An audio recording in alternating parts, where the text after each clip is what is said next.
you, Dr. Carter. Good morning, distinguished founders, Mr. Haight, members of faculty and staff, parents and students. Thank you very much for having me. To our founders especially, thank you for making this day possible through your unerring dedication and tireless efforts to support this school and to give us all the chance to pursue our education with teachers who care so much about their chosen field and even more about their students. I'm confident I speak for everyone assembled here when I say that we are and will always be indebted to you. Finding the right words is hard. To read writers like Shakespeare or Mark Twain, people who not only found the right words but created that category, it makes me wonder how I can even try to write. But music. Music is a language in itself, and one with which I am infinitely more comfortable than that of spoken prose. I'm one of those people who wishes that life had a soundtrack. The clouds would be fluffy speakers and supersized subwoofers, pounding out the perfect, personalized tune to fit the moment. I could jauntily stroll down the street, listening to an upbeat pop hit, or when in a mopey mood, a melancholy, soulful ballad might float by my ear. I'd be taking music in the cloud to a whole new level. It sounds ridiculous, I realize that, but that's how much music means to me. I'd want to have it around everywhere to play at a moment's notice. If I were to try and pinpoint what makes me so adamant about my love for music, it would come down to one factor. I see music as the ultimate form of emotional expression. Now, emotions are tricky things. We can feel them so deeply, but words sometimes lack the intricacy and precision to do them justice. I often find myself at a loss for words that music can fill. The perfect song is just that much easier for me to find than the perfect phrase. And because of that, music represents who I am more than any sentence ever could. To put it in an admittedly overused but honest cliche, music is my inspiration. Looking back, it's not difficult to trace why music is so important to me. My grandfather was born in Croatia, where his father worked as a professional opera singer, surrounding my grandfather early on in an environment where the omnipresence of music was palpable. Though he chose a different career path, becoming instead a psychiatrist, he has always fostered his love for music.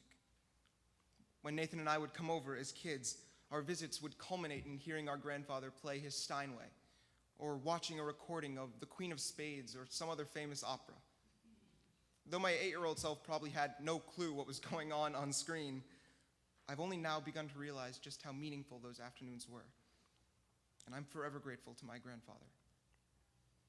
My parents have been essential in encouraging my love for music.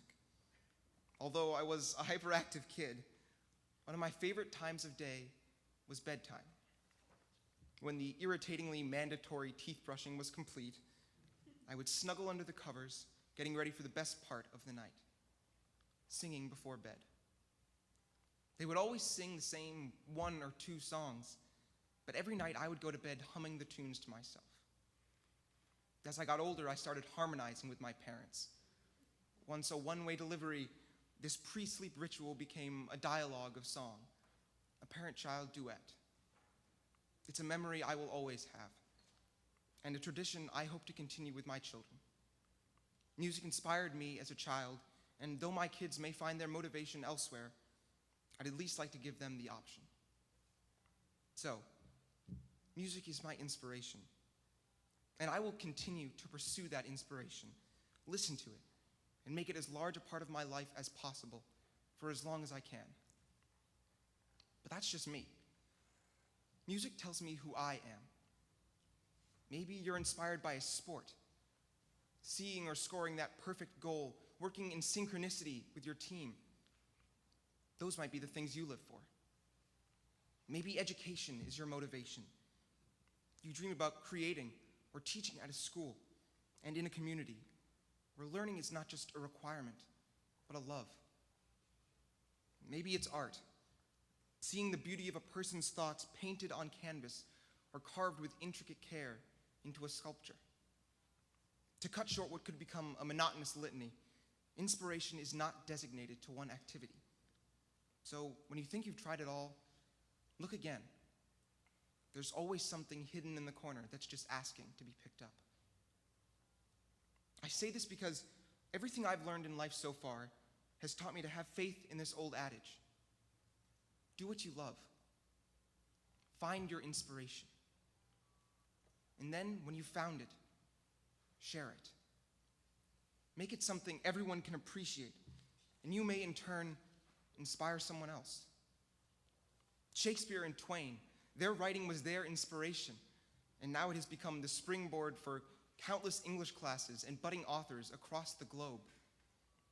Our school's founders took their inspiration and let it grow into not just a school, but an educative home, and we are the beneficiaries of their vision.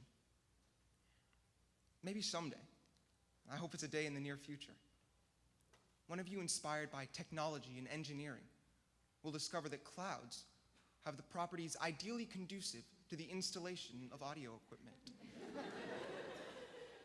One day, you could give the world its soundtrack. And when that happens, with my cue already prepped and loaded, I'll press play, and I'll listen to Mr. Armstrong sing about what a wonderful world we've got.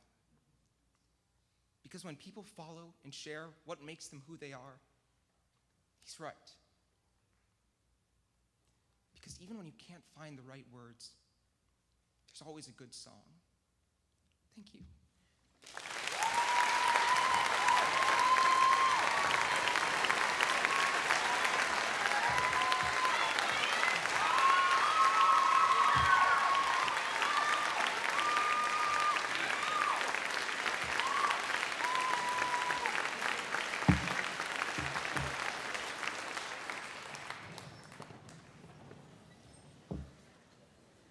Now, on to the exciting part of the assembly. The official description of the Peter S. Freedman Founder Scholar Award reads, "This award is presented annually to that member of the junior class who has best combined academic achievement with personal responsibility, independence, and ethical sense.